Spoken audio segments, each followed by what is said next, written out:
Bu videoda sizlardan bizga tushadigan ko'p savollarga javob beramiz. Demak, ko'p uchraydigan savollar bu ko'zni g'ilayligini to'g'irlash operatsiyasidan keyin ko'zoynak taqiladimi degan savol.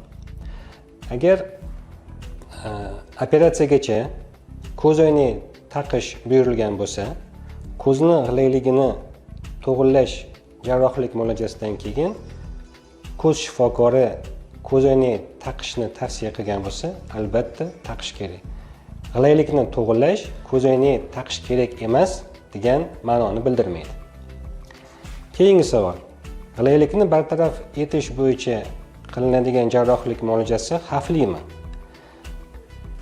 Tibbiyotda barcha jarrohlik muolajalari qandaydir darajada o'zida xavfli hisoblanadi.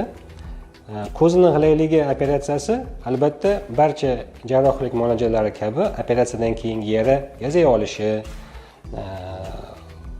tikilgan choklarni ochilib ketishi kabi muammolar bilan bog'liq bo'lishi mumkin.